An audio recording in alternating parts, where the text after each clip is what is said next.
Food and Beverage Magazine Live, bringing food and beverage to life.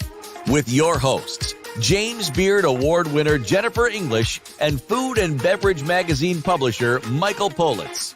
Featuring leaders in the hospitality, branded food and beverage, and CPG industries, many of whom are Jennifer and Michael's friends in the business. For an informal and informative conversation where friends in the business share the latest intel, ideas, and best practices.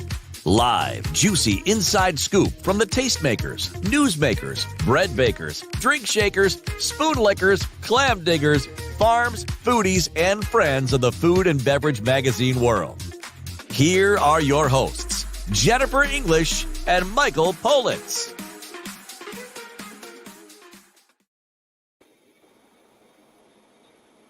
Hey, love. You look so fresh today. I have been refreshed. Wow, in what way? I had a peach. You had a peach. You know, I practice Buddhism, the SGI Buddhism, and it brings me light from within. That's what you're seeing. I have light from actually within too, but that came with my from my proctologist. Different light, but it was still light from within. But I heard today's an insatiable show. Tell you, well, do you know why I'm so excited today? Yes, but you can tell everyone else. We have a giant name, a rock star in the food world on with us today. If you watch the great baking shows and you are inspired and they get you in the kitchen and they get you cooking and baking and they get you in with your family and you get this revived and reinvigorated and re-inspired approach for food, well, a lot of people have done that. You're not alone. A lot of people love these shows, and a lot of people are rediscovering traditions of family baking. And I know that you're big into baking because your beautiful wife was part of and is part of the baking world on television. And in the last 5 years, we have been treated to cupcakes and cookies and all kinds of goodies. But you know what I learned? What? You can't bake on the patio when it's raining. That sounds about right. Yeah. Because everything gets wet. It's an awkward thing, but you can paper mache. Right. Okay. Not when it's raining. Well, it gets the flour wet. And, we make Play-Doh. We have got Chef Bruno Feldeisen, one of the star judges from the Great Canadian Baking Show, calling in to join us today from paradise. When I tell you he's in paradise, trust me. He's in paradise. He is in the Pacific Northwest at the beautiful resort where he is executive chef. And if you wanted to get in your car and go to one of the great and legendary relaxation spots in the Northwest, where this time of year it is truly paradise, it is made even more deliciously so by him and his team, pulling out all the stops. When you have somebody as extraordinary as Chef Bruno at the helm of a resort, you know it's going to be more than just a great sleep and a great place to stay. He joins us now from truly paradise. Welcome, Bruno. How are you, Chef? Well, thank you for having me. I'm doing well today. It's a bit chilly in where I am, and I heard it's quite hot in a southern part of the US, but here it's about 17 degrees today and quite cloudy and a lot of rains yesterday. So that's my kind of paradise. Well, let's tell everybody about where you are in that sort of gentle border area on the Pacific Northwest coast of North America, where Canada meets the US, and where you have a little bit of a significant influence in both places. Yeah, so I'm lucky enough to be able to live in both countries. I'm a US citizen, I'm a Canadian citizen. So I was hired a couple of years back for this beautiful little resorts, probably as the last piece of land in the US called the Semiahmoo Resort. But I'd like to point out, I left a few months ago to work on a new project. Yeah, so I'm not there anymore. But it's beautiful. People call it God's country. Yeah. And for me, I used to live in California, in Carmel, Monterey. That's very rich in fishing, and the land. It's great, and a huge production of wine and a culinary tradition. And I think Washington State is very close, in terms of quality of product, cooking, produce, farmland, and wine. So that's what I like about it. It reminded me a little of Napa Valley, of Carmel, Monterey. It's you feel very connected to the lands and the seasons. And the seasons too. And Washington State has an amazing quality of producers. It's probably number 2 or 3 states in the U.S. So it's just reminding me so much of Napa Valley and Central Coast California that I just fell in love with it, and just the product. I remember we used to get oysters. You need, as a chef, you keep the oyster tags when you get deliveries, and we used to get oyster tags and says harvested at 9:30 in the morning and delivered the same day at 11 o'clock. And that you cannot get it if you're in San Francisco, in New York. Doesn't matter how many stars your restaurant have, you just cannot get it. And working there, I think, was very inspiring. You can meet your farmer for coffee in the morning and tell him what you need, and it's delivered in the afternoon or the day after. So it's very rich. And it's got one of the most robust agricultural richnesses there is anywhere in the States right now. Yeah. And people are flocking there and opening up greenhouses and growing berries. And this is in addition to the marvelous grapes that are grown in the wine producing regions of Washington State, as well as, the apples and the stone fruits and the other. It's one of the underappreciated assets that we have in the culinary world. And of course, then we think about Vancouver and we think about the Pacific Northwest influence of all of that beautiful seafood. Really, it's truly the best of both worlds. And you're so right. When you were mentioning the Central Coast of California, I was thinking of places like Monterey Bay, or that is so spot on. They just have this feeling of, I want to say it's almost like an ancient land. It's almost primordial. And it really reminds you of our human roots. It takes away all of the borders in a sense. Did you find that in your inspirations and your own cooking, that such a borderless place really let you be in the place and celebrate in a slightly different way than when you go to a place like New York and you have to do New York food, or you go to a place and you have to do that food very specifically? I think it's more like, people always ask me, why did you leave France?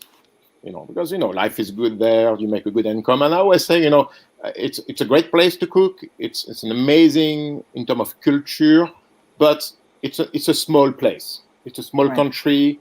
And from there, you get small-minded people. And I always believe the States, and I always believe the States have, open space, open mind. That's the way I say things. Wine in France is for the elite. If you're not educated, people think you're an idiot. But wine. And I remember I moved to the States when I was 23, and I live in Carmel, Monterey. And the first winery I went to visit was Chalon Vineyard. And I was surprised, the wine is for everybody to be enjoyed. There is no elitism around it. And I just felt like, that's a way to embrace food and cooking and wine, because it's for the masses. It's for everybody. What a glorious place to have an introduction. Was Dick still there at the time? And I remember I met the winemaker. He passed away a few years after in a plane crash. But the whole, Chalon for me was an eye-opening that you can make great wines, like world-class wine, and everybody's so gentle and humble, and I couldn't believe it. If you do the same in France, it's totally a different experience. You go visit a champagne house, and they keep telling you how good they are. They are the best in the world, and they prize themselves. It's not my way. Food has to be enjoyed by everybody. So it's like talking to Jennifer about her radio career, that she's the best. I'm just asking, Jennifer. I like to bring the listeners and the viewers in to understand, right? So I think the States or North America gave me the ability to have an open mind about everything. So I don't see borders. I don't see, immigration is good. People moving from other places is good, because it just enrich everything around you. In the Carmel area, in the Monterey area, the Central Coast of California, I think. You go to Salinas. If there was no immigrants to take care of the land, there will be no food on your table. No, it's the most, Jennifer. That is truly God's country. That is the most beautiful. You could go.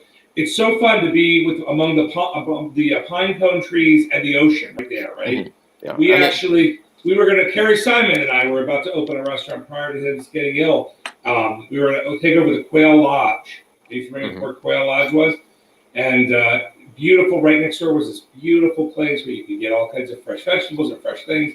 So we spent some time up there, and evidently Zorro, out of El Zorro, spent time up there, up in Monterey, right? Yep. I didn't know, right? And you could go to where, like, I think you can go to where he was hung or something. Like, there's some crazy stories up there. And there's all kinds of ghost houses, Jennifer. You would love it. Perfect. It's right up my alley. There's a restaurant. No, my friend owns a restaurant, and he says it's haunted. And he sees people in the mirror. No, that's true. That's true. Northern California is very rich with that kind of stuff. Chef, let's talk a little bit about your judging on the Great Canadian Baking Show and how that came to be a part of how we've all, many of us have come to know you and grow attached to how you approach the way you do what you do on the show. Because I absolutely love the way you do it. So, you grow into the role. So, season 1, it's almost like an accident for me. I wasn't looking to do a cooking show. I've done a few, Food Network show like Shop Canada, but I wasn't really looking for it. And then when I get the call, they say, "Oh, come to Toronto for an interview." And I flew to Toronto, show up at the studios, and there is 30 guys applying for the job. And I look around, I'm like, what a fucking waste of time. That's what I told myself. There was guy, blue eyes, 6'2", tattoos, hipsters. I mean, you name it. And I was there, I'm past my 50s, and I'm maybe I was 49 at that time. And I'm like, it's a fucking waste of time. They're never going to hire me. But there is something more than just visual. It's your ability to talk to people, your ability to inspire, your ability to make people feel good. And about the show, what we have, it's not a show that we are demeaning people. We are very respectful of the bakers. I mean, they do put a lot of energy and time for that matter. So we have, the biggest amount of respect for them. And you're a wonderful teacher. And I think one of the compliments I have to pay you is that through the course of telling people what you're seeing, what you're tasting, what you're evaluating, not only are you teaching the competitors about how to raise the quality of their game, but you're teaching all of us how to enjoy everything we eat and everywhere we go in our lives by thinking of foods the way you're teaching us how to evaluate things. You're not teaching us to be critical for the sake of being, bitchy. Yeah. You're really helping us enjoy things more. And people, sometimes it's about self-confidence too. Right. And, we try food and you can feel the bakers are not confident enough, because they made a small mistake. And people are, in general, people are so self-centered into a recipe. And I always say the recipe is not that important because, it's like a book. Everybody can get their own opinion and interpretation. And it's really how you sell your product to your audience, meaning your family, your friends, people in your office. Nothing has to be perfect. Perfection does not exist in cooking. It's how you introduce it and present it. And I always told the bakers, I say, look, if you made a mistake, I don't need to know about it. Unless you burn it or unless you make a mistake switching sugar and salt, I'm not going to see it. But it's up to you to tell me that story behind the recipe. And you can spin it in a very positive way. And then from there, I can take it over and make it even better for you. But often it's the lack of self-confidence. And baking, it's chemistry. So people are more into, if I make that mistake, if I make 47 grams instead of 45, I'm like, doesn't matter. If it's 250 or 270, it's going to work. I don't believe in those recipes where you have to be perfection. Baking, pastry, you can deviate a little, and sometimes you can make a mistake, and it's still tasty, it's still good. So, but my role is really to, of course, we send people home every week, and that's the sad part. But I told them from day one, I say, it does not matter if you win, it does not matter if you live on the first episode. What's very important, and I remind them every episode, it's you are given space and time that's very unique. That you're not going to get it again next year. Make the best of it, enjoy it, have an amazing time, because it's a very unique experience for everybody, for that matter. We love to watch because we Thank love you. to imagine ourselves in those scenarios. You inspire us to aspire to be those competitors. Many of us have gone into our own kitchens. Many of us have taken up and rediscovered baking. And certainly during COVID, even reviewing past episodes has been very inspiring for people. And many people are doing things like, as we've all seen on social media, making a sourdough bread or baking cookies or making loaf breads. Would you talk a little bit about the satisfaction that we derive from the act of cooking and baking as a professional? Yeah, so I do both. I love I love baking and doing pastry, but I love cooking too because it's a different approach to it. I think cooking at the core, it's about surviving. You go fish, you go hunt, you go harvest, and you cook something to survive. That's the core of it. Then you expand into restaurant and experience, but that's, but at the beginning of civilization, people will hunt for fish, hunt for animals to survive. Baking is different. You don't bake a cake to survive. Baking and making cakes is to share. For a celebration, for birthday, for friends, for somebody leaving, somebody coming. It's all about celebration. And in terms of COVID, we all got very stressed, and it was a lot of unknown. And I think the ability to make bread just help you reconnect with your ability to take control of what's happening. I think over the years we gave away our right about food and access to food to big corporation. When I grew up, my first job was to go pick up food every day to eat. We give up that right. We buy food frozen, processed, because we don't want to bother to go shop every day. It's better people go more toward, farmers market, but not every small town has a farmers market. But, so the vast majority of people give up their right to access to good food. What they do is they compromise and go to fast food, processed food, and that's what's happening. I think I think the whole world was shaken up by this whole COVID-19 experience, and to start to bake, to start to cook, to start to make desserts, give them the control of, maybe I can make my own bread and survive. Maybe I can feed my family that way. I don't need to rely to a store where there might be no bread on the shelves. Right. Now I can make it. And bread, it's a food of many civilizations. European, from Asia, there is that piece of, of texture you can tear and give away to somebody. So bread is a basic food for everybody. So I think, and looking at Instagram, some of the bread I saw, I was like, I was impressed, to a point. I'm not going to put my bread because they're going to look like idiots next to those pieces. And I'm like, how people can make bread like this? And, So well, Jennifer, I'm going to say this, Chef. I was at one of our mutual friends' homes here in Las Vegas, and you probably will know who I'm speaking of. Her husband's a chef, as a chef, and she's a great restaurateur. And you wouldn't know her as a chef or even a cook, right? But she went sourdough crazy. Elizabeth went sourdough crazy. And one day I went over there, and she might have had 200 sourdough bagels that she was making. There was just sourdough. She made sourdough coffee cakes. It was just incredible. And I was like, this is beautiful. And as she still goes, now I think she's in Cape Cod, but I still see some stuff. I think, so in Europe, sourdough is not that big. Right. Definitely not in France. And I think in North America, it's like a mystic form of bread making. The old sourdough, feeding your starter.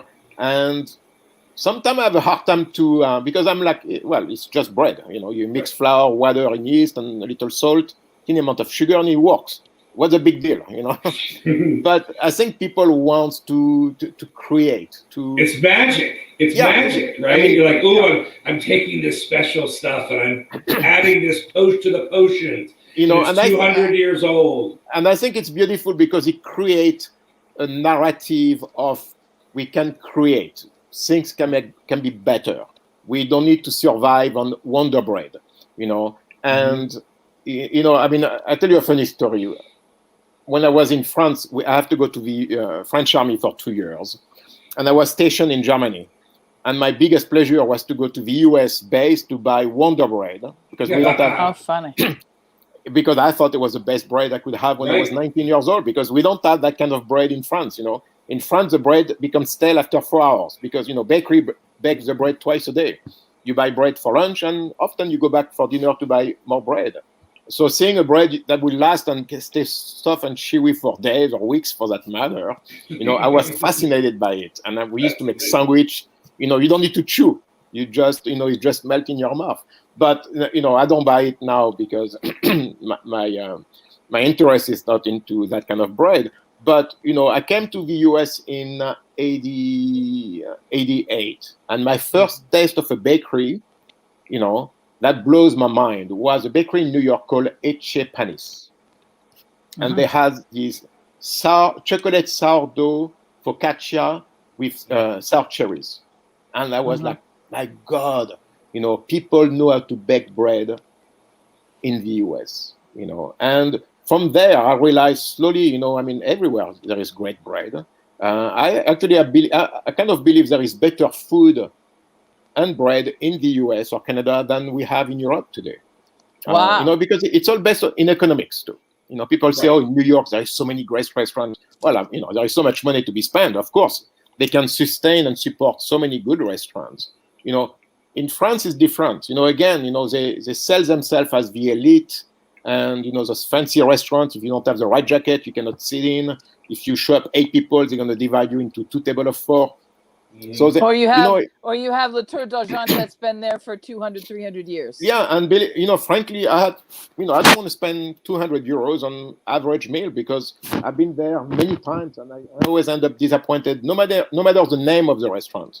I remember going to a famous place in Lyon, spent a fortune, and my French beans has a big string still attached to it. I have to remove the string one by one. I'm like, really? I'm spending that kind of money for snobbish, arrogant places? I don't care if it's been raided. I don't want to do this. I'd rather having a dinner. Like some of the best meal I had was Lock Creek's Inn with Brad Ogden. That meal was out of the world. Aqua in San Francisco, best meal forever. And the food we cook at Patina that just closed in Los Angeles. The food you find in the US is so much vibrant and exciting. Wait, Patina closed? Yeah, they just closed last week. What? Yeah, after 31 years. Yeah. I had no idea. He's such a wonderful man. Yeah, I know. I work with Joachim. Joachim is the first one to give me a job when I moved to the US. He's the first one. Yeah, so he's like my mentor. Yeah, it's, Patina was inside the Walt Disney Concert Hall, no business. So I think it's a common accord. And LA, the food, the restaurant scene is devastated in Los Angeles. Unfortunately, I don't think it's going to be the last one to close. There's going to be a lot of restaurants. Look at restaurant 2020. The whole business model is not sustainable. So you had COVID-19 to it. Of course, it's going to be hard for a ton of people. Yeah, absolutely. We talk about that every day. But Joachim he was here in Vegas where that's how I know him. 20 years, and always a pleasure to be with. His staff wonderful. I was reading somewhere in Los Angeles today, a quarter of the chefs, who are at the top, they all went through Joachim's kitchen, through Patina, one point or another. Yeah. Oh wow. So he's been mentoring so many people. He's not like Wolfgang Puck. He's not, he's a very shy guy. He's not. Yes. Yeah. But, he has an empire of, I don't know, many restaurants. He's done well for himself. Yeah. Some of his cooks are still with him 30 years later. His chief steward, dishwasher, Hector is still with him since day one. Wow. He's in charge of all the guys. And Michael and Chef, tell me, let's just remind everybody, because the people who listen and share this time with us are in the industry. Let's just remind everybody how rare and special that is. And when you were talking about the places that justify your position, that we have such great restaurants, you really were describing an all-star list of places. From Bradley's down to Joaquin. But it starts with the farmers, it starts with the winemakers, the fishermen. And I think there is an appreciation here for that kind of trade that maybe did not exist in the past. but definitely the last 20, 25 years, I mean, I moved to the States under a lot of criticism in France. My family, my friends, the chef I work, and because France believes are the center of the world in terms of cooking and winemaking or whatever. And it's very unfortunate to think that way because you don't progress. You get stuck in the past. And for me, like with Joachim, I worked with Joachim in '88 and I was like 23 years old, mold some of the best kitchen in France, and I thought I knew everything. And Joachim told me, he said, look, dude, you need to learn what people want here, what they enjoy. And, when he asked me, I remember the first desserts I have to do at Patina was to make a corn creme brulee, and we did a banana cream pie. Yeah. And if you do that kind of dessert in France, you get fired right away. But, he made me understood that, keep your French technique, embrace what you see around you, but get inspired by the pop culture of the US, by the tradition, by, the wave of immigrants coming from left and right. Some of the best cooks I worked were Latinos, Mexicans, Salvadorians from Guatemala, hardworking cooks. Of course, those guys makes your restaurant a success because they're the one who does it every day. No matter what, they show up and they do it. So, it's an equation where there is a lot of components, and it works well in the States. It works very well. And he built a great catering business with those people. I mean, we used to do thousands of people, and you learn. Sometimes I'm like, how we even do it? Cooking, I remember we did an event, it was 3,000 people. No, right, and it's in LA, and you hear about Wolf. Listen, I love Wolfgang. If it wasn't for him, I may not even have the magazine. We know all my stories of how wonderful he was to me. But the reality was, Joachim and Patina, I mean, Wolfgang got the Oscars, but everybody else was going to Patina. I mean, it was we did insane the amount of volume. Insanity. Yeah, and how many events a weekend would you guys do? If one was 3,000 people, you must have had 10 more. Oh, it was nonstop. We were like, and you get to rush. You don't even count the hours. You get so excited to do those dinner because before DoorDash, we were doing before any food deliveries, we will do the Hollywood Bowl concert. That was a Joachim idea. So let's do some boxes for people to go for the concert. I remember that. I mean, we would work all night to prepare the orders, and it was good food. It wasn't like some kind of lousy sandwich. And we will do like 300, 400, 500 of those orders every day. I mean, we will swear, but we loved it. We will do dinner for free. I think our biggest one we did was the Emmys. I think it was 3,000 people. And I remember with no system, we just learned to do it on the spot. But he has great people who organize everything. Mm-hmm. And we never thought about failure. For whatever reason, it worked. Joachim is a very structured, very organized person. And he makes you understand very nicely, you make it happen. So I don't want to hear excuses. Mm-hmm. And, you're here for reasons. If you're not sure, don't stay, go work somewhere else, But I learned a lot from Joachim. I learned, I think if I am who I am today because of him, the biggest influence, definitely. I was lucky while he was in Vegas a lot, I was able to spend time with him and Piero Salvaggio at the same time. And so much to learn from those guys. So much. Down-to-earth, generous, non-greedy chefs. Sometimes it's difficult to meet and work for. and Joachim is a very generous man. He's helped a lot of people in the industry. Non-greedy, very down-to-earth, very generous. I mean, I worked with him 20 past years ago, and when I fly to LA, I still stay in his home. We have, he loves my son, and that's kind of person he is. He's very down to earth, and a lot of chefs loves him for that matter. I want to take the point that you've made and then extend it just a little bit, because one of the traditions in cooking around the world is tradition is passed down through the chef generations. Yeah. And the way you were talking about all the roots of the tree, that they have the Patina family tree.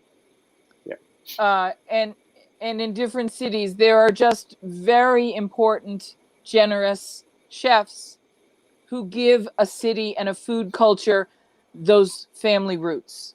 Mm-hmm. And it really does come from the way many of you were trained.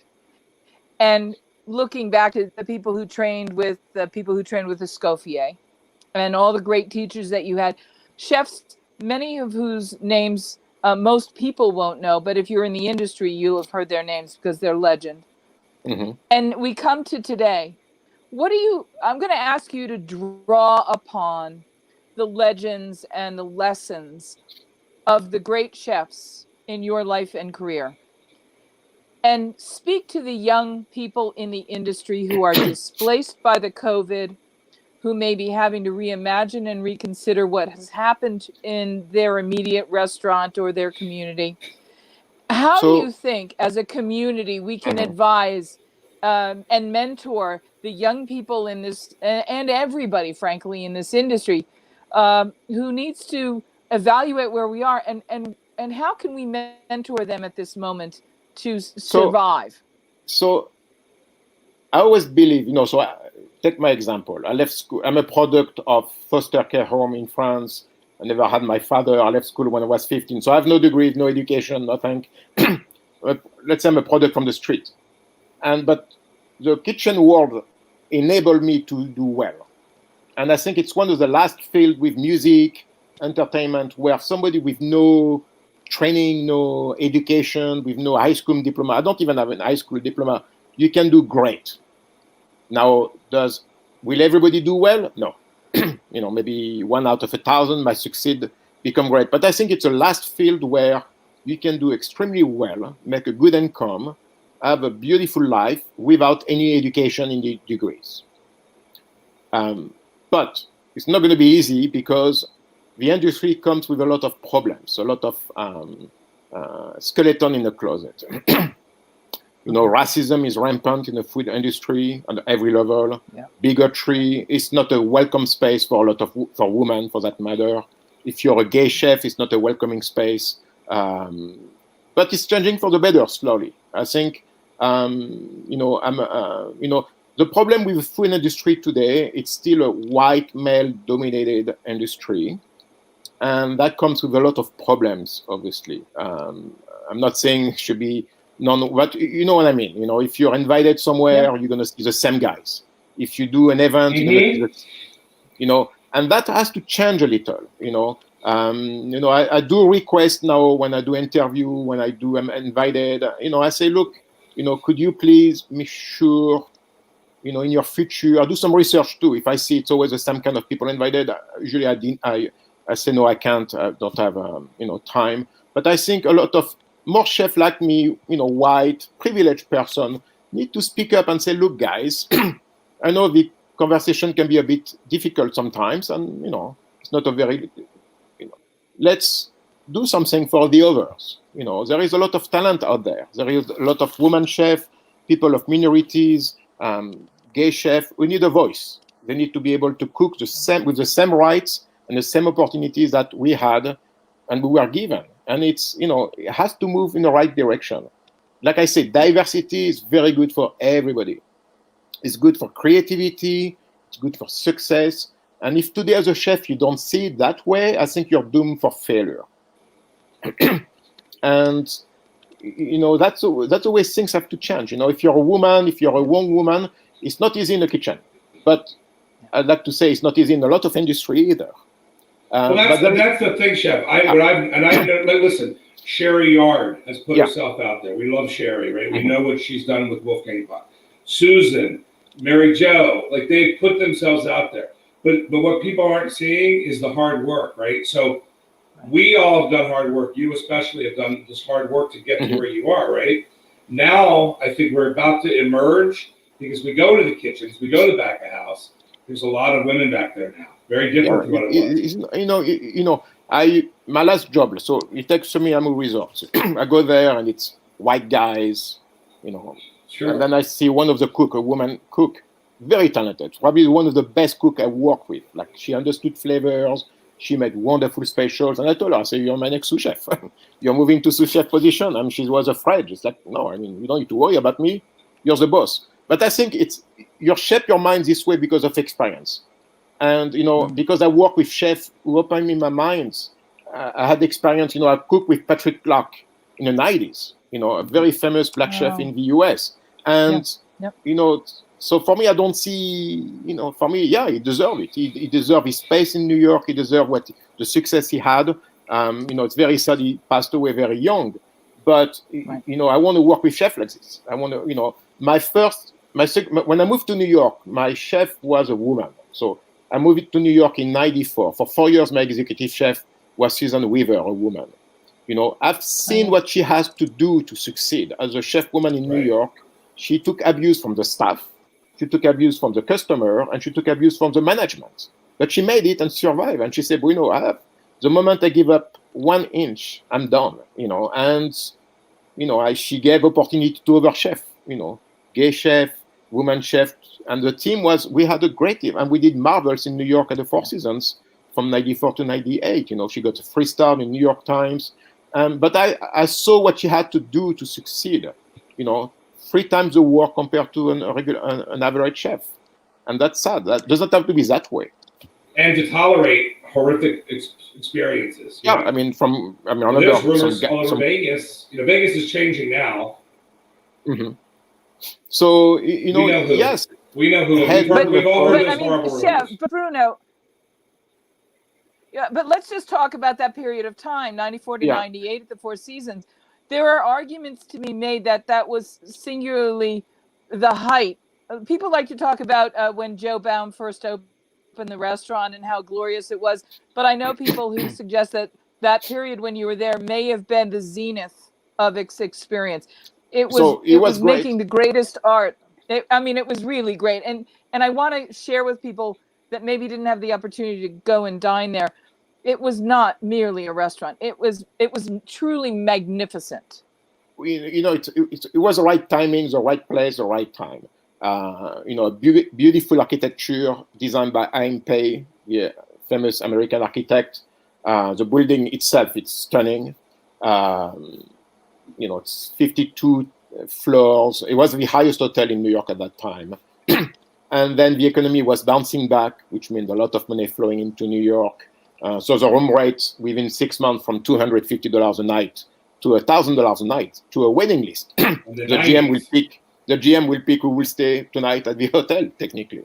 And then the restaurant, from an average restaurant, became, after 3 stars, the hardest place to eat in New York. The bar was packed. They had bouncers at the bar, something you never heard before in New York. It was a perfect storm in many ways to have, I think Suzanne, another chef at the Royalton, were the only 2 successful female chefs in New York at that time, So, yes, and they enable more women chefs to do well, to believe into themselves. What's important is people's story. Everybody has a story to contribute to the universe of my world, being the kitchen world. And we need to hear those voices. We need to have more of those stories. And if the story is always the same, slowly the narrative died and become boring. And it is better for a lot of people, but we need to still address a lot of issues in the industry and push up. It's not comfortable even for me as a chef. I'm sure I have some. The way I was acting 25 years ago, I was a total asshole to a lot of people in the kitchen. I'm not today because I understood hurting people feeling it's not the right thing to do, But empowering people makes your food better. I don't, my restaurant, like I'm working on a new project in Richmond. It's been delayed, but hopefully we're going to open by January. Everybody's involved in the design, everybody's involved on the menus, because that's the way it is today. In Richmond, Virginia? No, Richmond, BC, next to Vancouver. Oh, okay. I was thinking Jimmy Sneed was in Richmond, Virginia. No. I've been in Canada for a while. My next project is going to be the TV show takes 2 months of my year already. So I'm leaving for Toronto in a few weeks to shoot season 4. Richmond will get me busy. I'd like to do something in the States again because it's a vibrant, exciting. Where and how I don't know.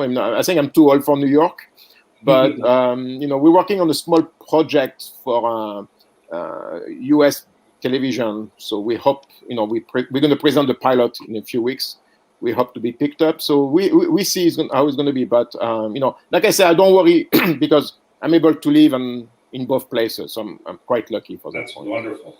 Chef, will you, before we let you go, and you can't just Mhm. drop because we should remind everybody, if you haven't been to, people go to Vancouver and sometimes they just stay in the downtown and they No, think it's don't the stay in most the delicious downtown. place in the world, and it is. Go to Richmond. Go to But Richmond. even the rings, that's what I tell people. I said, you've got to go. No, what is it? What is it, Chinatown? No. There is more globally. The global high standard is alive and well in Richmond, BC.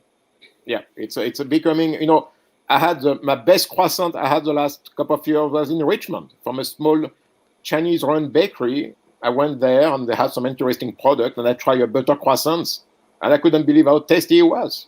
That's beautiful. I was like, that's fantastic. Yeah. Now, is it going to be a type of cuisine, or is it going to be a type of pastry world experience? Or no, it's going to be. Clues?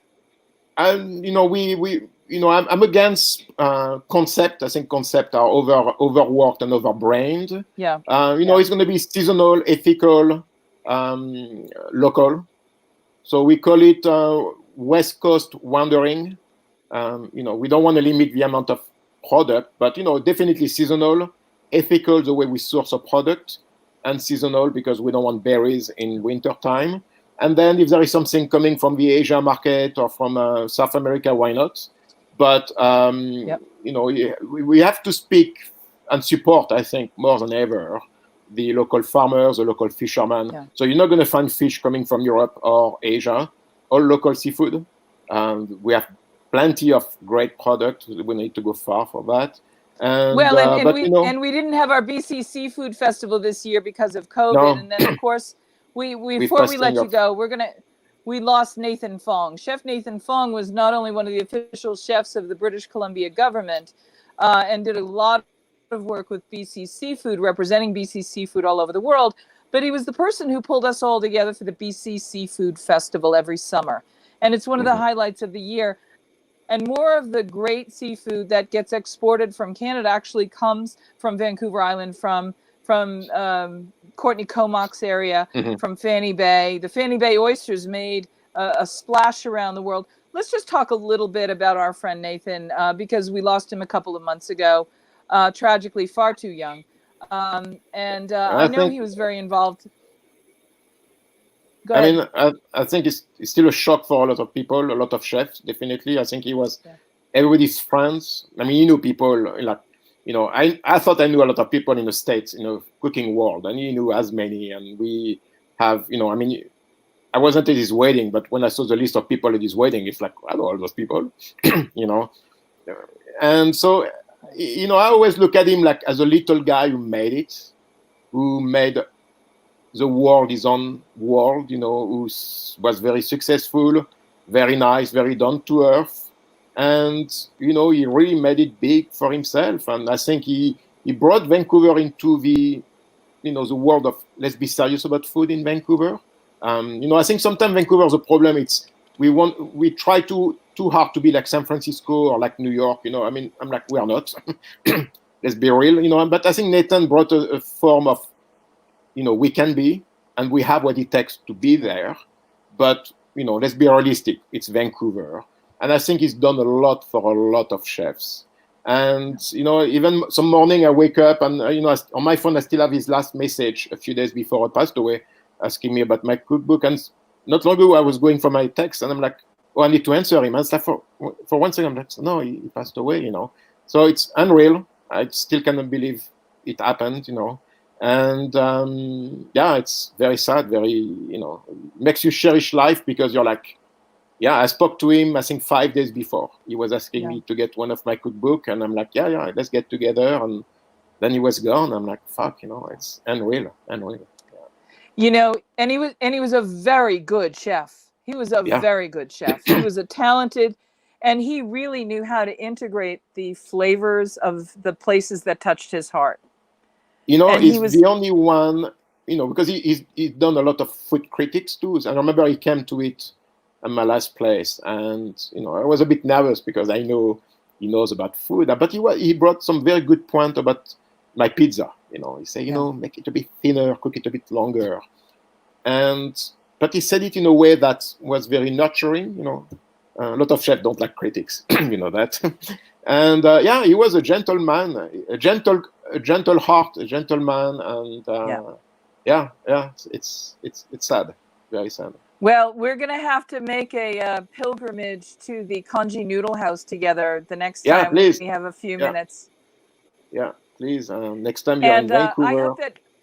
Well, I'm going to be home soon. I'm just waiting for some paperwork, but I want to make sure that people know that we're gonna work very hard to make sure that we have the BC Seafood Festival again next year, and that we hope that when the bans and COVID are lifted, we'll all be able to get together and make tributes to our friend with the foods that he gave us and the flavors that he loved. Can you tell us when you are going into production and when we're going to see the next season, and what are you going to bring to the new season of the Great Canadian Baking Show?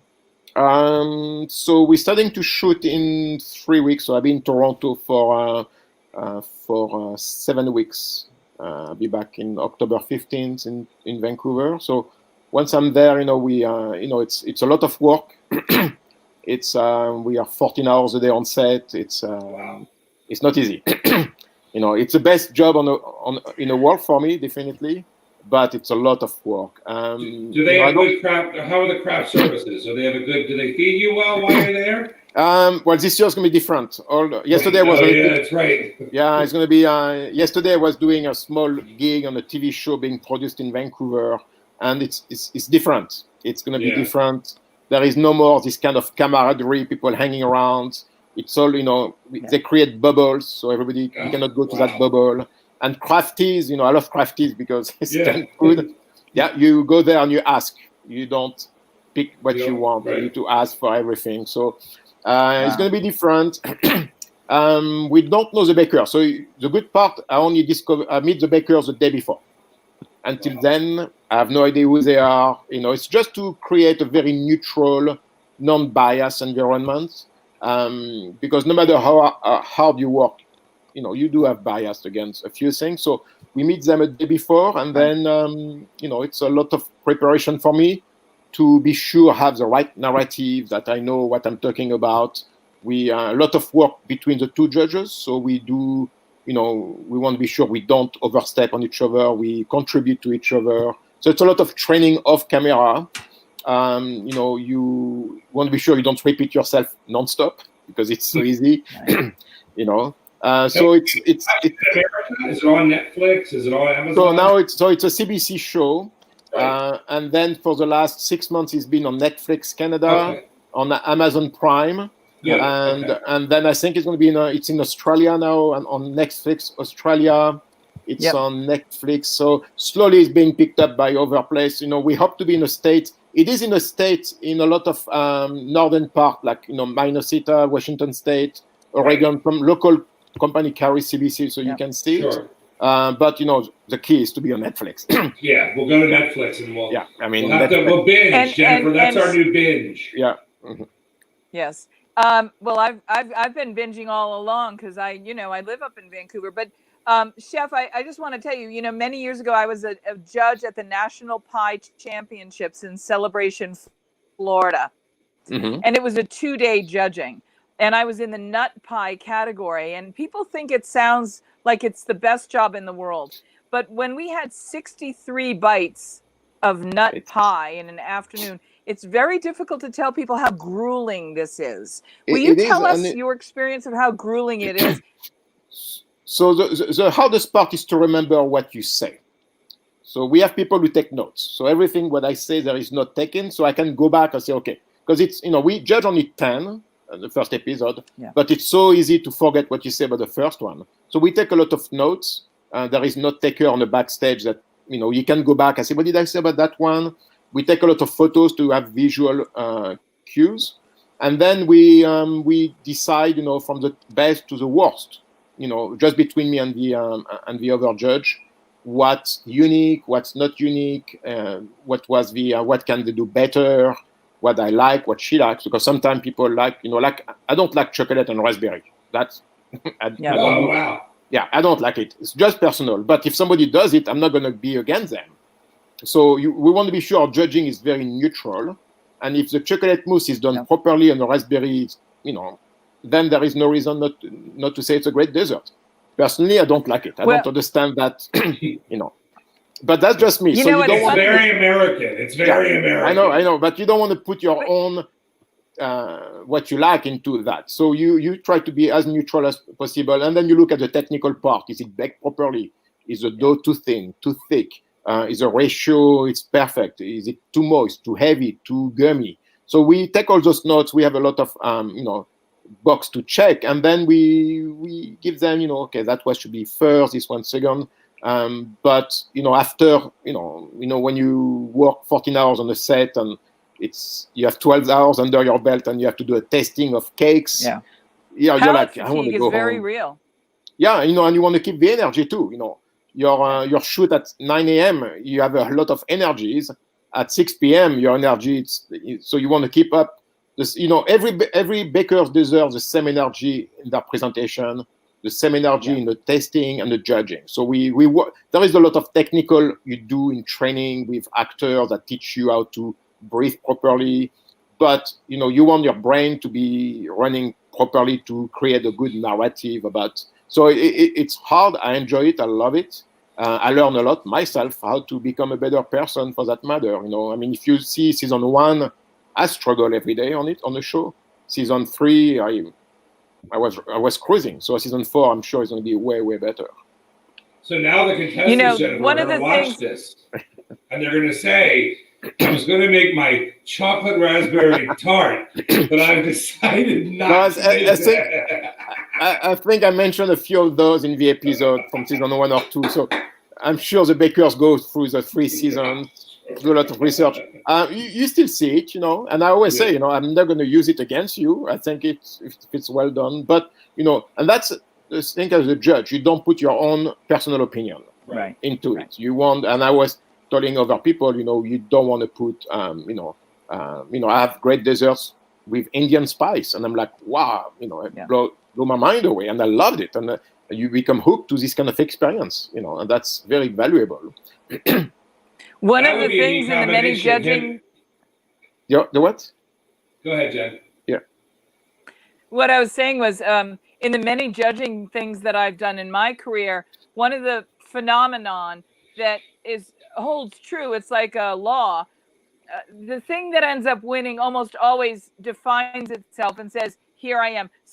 Almost always the best thing declares itself, and oftentimes it's very clear. Is it the case when you have so many bakers, or is it the judging rule of thumb where the best really says this is clearly the best? I think they have to put a good narrative why. I think there is no bad or good desserts unless you screw up. It's just the way you introduce and you told me the story behind. Could be a family recipes, could be, obviously if you use lard or butter, it has a different perception. Butter carries flavor like nothing else. And I always encourage use more butter because it does support flavors like nothing else. You cannot get that with shortening or lard. It doesn't work the same way. Lard is only good for crispiness for a certain dose, but not, French fries. Yeah, for, I say don't use salted butter because, you don't control your saltiness. So I think it's, there is this, people say, you have to cook with love to be good. I don't believe into that, but if you have to trust yourself. There is no good bread or bad bread. It's like I teach classes for bread sometimes, and people are like so freaky about bread. I'm like, look, it's just fucking bread, flour, water, yeast, and it's simple. It's not that complicated. If you're gonna make I always say to the bakers, we do give them speech. If you're gonna make me a French baguette, and if it doesn't work the way you want, if it doesn't look like a French baguette, I don't know. Just tell me it's an Italian country bread. Make it twisted, put more flour, put some herbs, and you say it's a baguetta rustica de Tuscany. That's the way I think you have to do with food. If it's not what you want, then reinvent it in another way. And that's the the history of food. Through centuries, people don't make cured ham for the pleasure of eating cured ham. It's the only way to keep meat through ages. People don't make jam because they love making jam. It's because a few hundred years ago was the only way to keep your fruit through the winter. So there is a reason behind everything. Pickled food, cured food, it's just, that's the only way we could keep food in the past. So every food has a story. Before we let you go, what are you craving right now? Sunshine. It's only, so it's what, 55 degrees Fahrenheit, 70 Celsius today in Vancouver. You know, I was hoping for some sunshine this morning to go bike, but I'm leaving for Tofino tomorrow, so it should be a bit nicer. And nice. I miss, you know, surfing. Yeah. Well, it's, I love Tofino. It's great for surfing, but this is not Santa Cruz, California. This is not Long Beach, California. Yeah. It's little waves. Okay, it's teeny waves. It's a lot of hype. Thank you, Chef, for joining us today. Thank you for having me. It was nice to chat with you, and I hope we can do it again soon. We will. Okay? We'll do it in person. Right. Bye-bye. Season 4 of the Great Canadian Baking Show is coming up soon with our good friend, Chef Bruno Feldeisen. Isn't he amazing? I just have one thing to say. That's for you. What is that? It's a macadamia nut pie. Now I know. That's a nut pie. Oh. I like anything in nut. Any nut pie is all you. You're all nut pie. Nut pie. You sure they weren't just calling you a nut pie?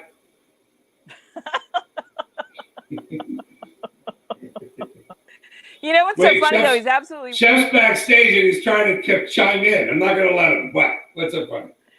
Listen, he's got great stories. I could spend hours with him. Absolutely. Oh my God! There goes Jennifer. Oh my gosh. He's absolutely right though.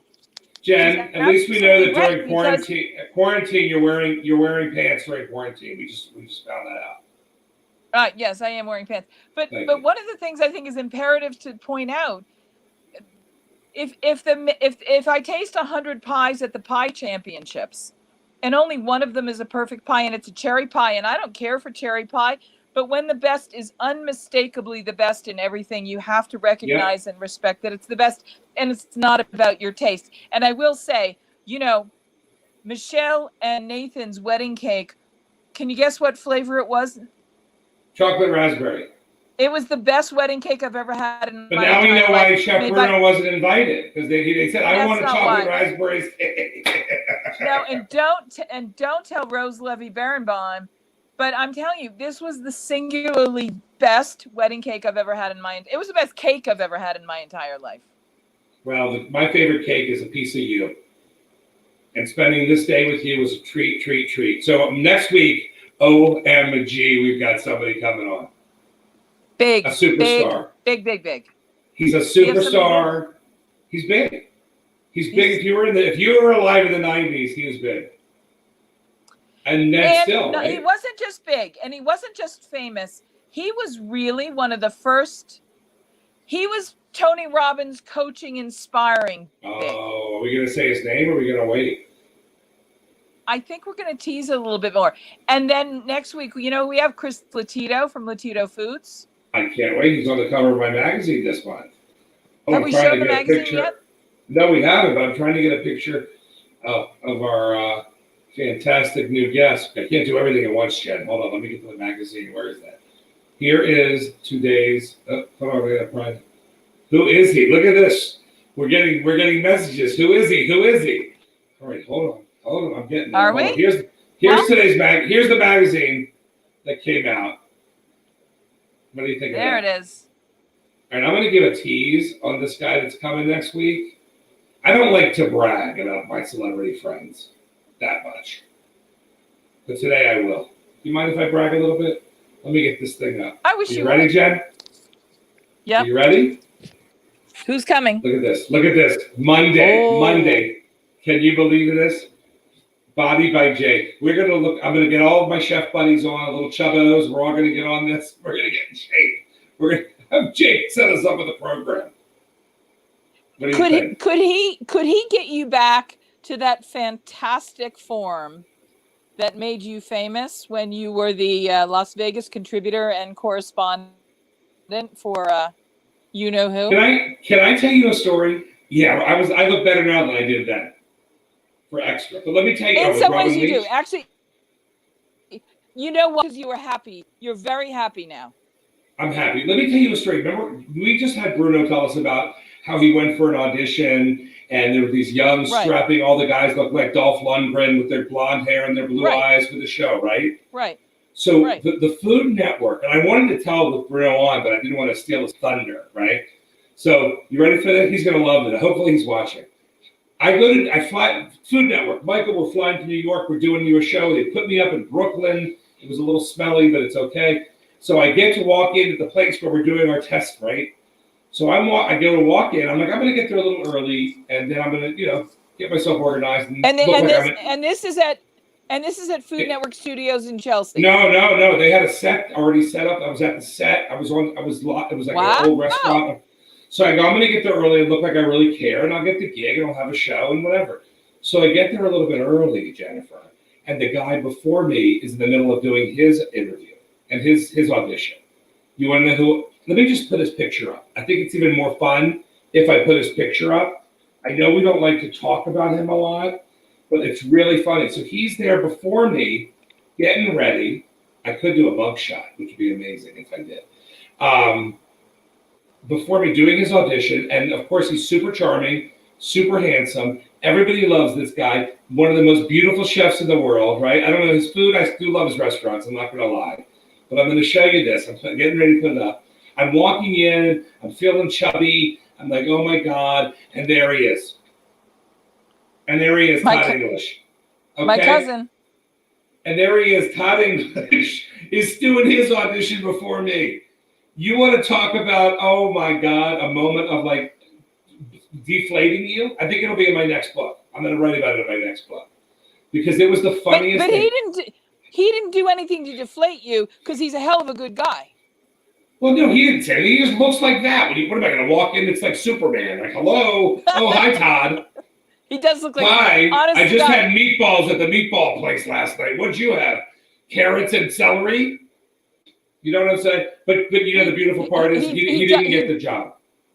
He does look like Superman in the room. I mean, he didn't get the job, and nobody got the job because they ended up not doing the show. But look, I'm walking in, and there he is. Look at him. So what you're telling me is there are a bunch of producers in a room, and they're looking at the Politz picture, and they're looking at the Superman picture, and they're like, Politz, Superman, Politz, Superman. No, I thought to myself, I must be damn handsome. I must be more handsome. I must have visual. I love that for you. Because if they said to me, we're going to put him and Todd English, wow. Now, I just hope they weren't like going on personality and they were thinking that I had one like Todd's. No offense. None taken. Can I just tell you? What? That's not for the same gig. What's that? No. We're losing Jennifer. Never going to. All right, so we love you, Chef Bruno. Can we get Chef Bruno? Like you and Giotto on the same show is perfect. Can we say we love Chef Bruno one more time? We love him. Jennifer, love Chef Bruno. I'll see you next week. I'll see you next week with Body by Jake. I'm gonna throw something down. I'm gonna throw something down. When the Great Canadian Baking Show launches, I want to have a viewing party. So we can all watch online together. We do that. Perfect. Sounds delicious. And you know who else is delicious?